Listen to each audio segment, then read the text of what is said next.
Ian, I want to come to you with a specific name from our guy, Baby Chrissy23 on Twitter. Is Malik Monk a name the Knicks could show interest in? Feel like he would be a perfect fit as a secondary ball handler. So Monk's under contract for 3 more years, has a player option for about $21.5 million in 27-28. And I always think these conversations are important to couch, given that a lot of the trades are difficult for the Knicks at this point, given their salary cap position, where they're at, matching salaries, all these different things are part of the apron and make things challenging. But for a type of player like Monk at that contract level, Chrissy's asking if the Knicks could have interest in that.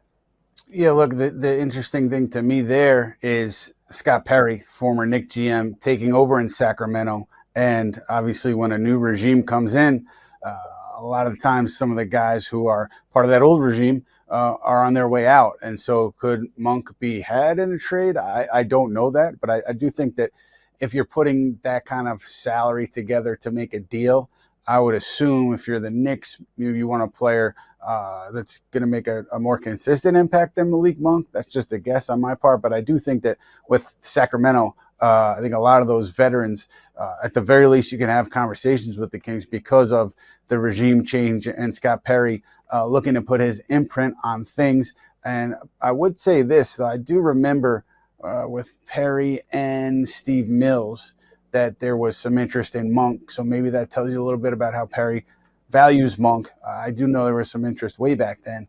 And so, again, you're putting salary like that together to make that kind of a trade. I would assume it's a bigger name, more consistent player coming back.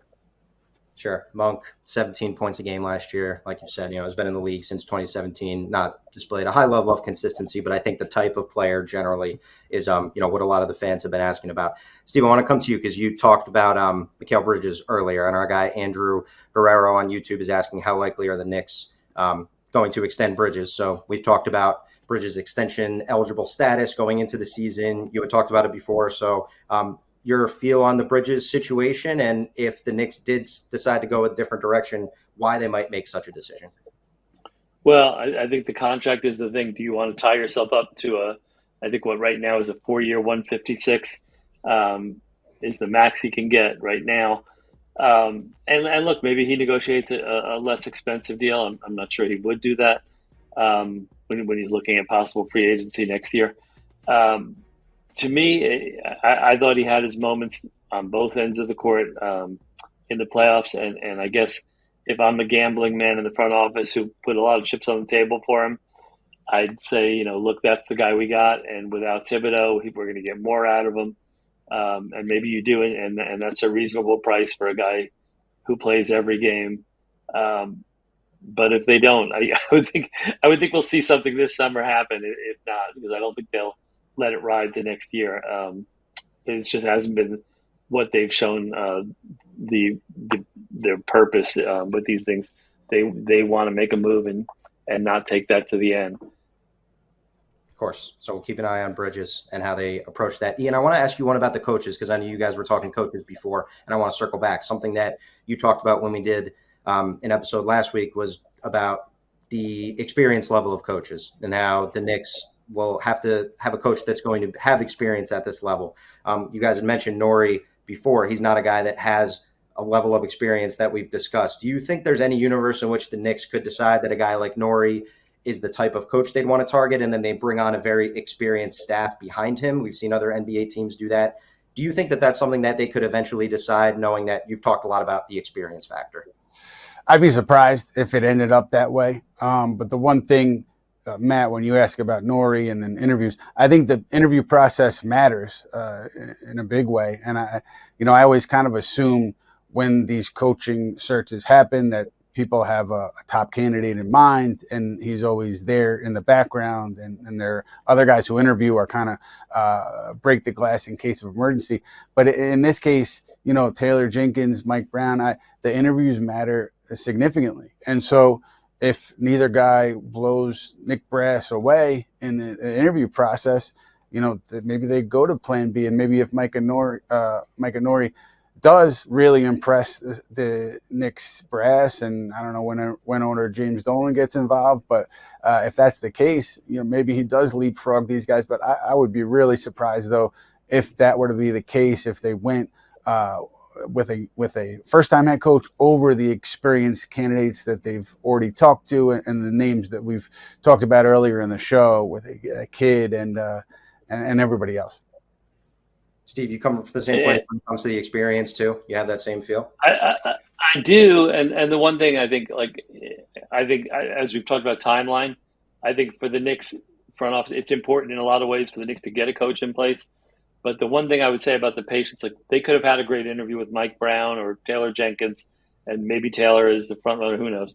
But in a normal case, you may get blown away in an interview and you'd say, we got to lock this guy up before, Team X gets in the running here. There is no Team X. So the Knicks can go through this process. Well, I think it's not ideal. They can patiently go through the process. They can still wait on Jason Kidd because they're the only game in town. There's, Taylor Jenkins isn't going anywhere else right now. Lots to still decide. I want to get to a couple more things because we have the NBA draft later this week. Obviously, the Knicks only have one pick this year. I'm sure you guys can remember a lot of draft nights that were more exciting than the one that's to come. Steve, I want to start with you. Don Juan, 607. This one's for Steve. In your mock, you have the Knicks taking Kobe Bryant. If he's off the board before they pick, is there another prospect you could see them taking a swing on or being interested in? Again, this is so difficult because, one, if I have a true belief about the draft, it's that the Knicks are going to make me drive to Brooklyn on Thursday for this, wait through the 50th pick, and then they're going to deal it for a future pick so they don't add any salary on their cap. That's my worst case scenario, and I fear it might be the one that comes true. Look, there are some other names, guys, that I thought about putting there who we don't know if they're going to go 35 or they're not going to go drafted. Jameer Watkins from Florida State is a similar profile, a guy who can play two ways. And again, I'm thinking in my head how the team played this year, what Thibodeau valued. A guy who can play defense, who can shoot from the outside. I saw a couple times Tyrese Proctor from Duke.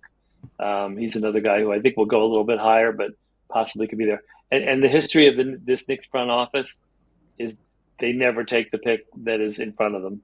That they're always, that they're going to trade from 50 to back to 52 plus 56, then up to 48, and then we're going to be scrambling, writing ridiculous things and tweeting things that don't matter. It's going to move all around, and I think ultimately they may move out of the draft. So keep the notifications on, everyone, so you know what's going to happen. Yeah, it's going to be bouncing around. That's how it's going to go. I'm gonna text Woj and ask him, come back for one night. We might need you. If there's one night, that's got to be the one. It's got to be the one to come back.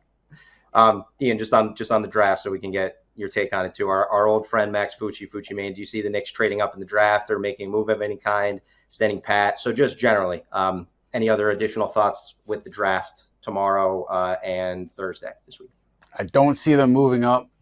Several reasons. One is because of where they are in the team building process. They're trying to win. You need win now players. Also, you're adding more salary to your books if you move up, particularly in the first round. And so I can't see that happening. I would assume that, whatever they do, that player at 50 or wherever that player ends up, or wherever they end up picking, I should say, ends up being a two-way deal just for cap reasons. That's the easiest way to add that kind of a player. I do know that I think it was on Monday, they brought in Rutgers / Alabama product, Cliff Omori, a big guy, 6'11", 7'6" wingspan. He was well liked at Alabama. He was up there for a workout earlier this week. We talked about them having the depth at center, but they did bring him in to take a look. He was part of a multiplayer workout. So that's something to note as we get towards Thursday. I guess it'll be late Thursday night when the Knicks make that pick.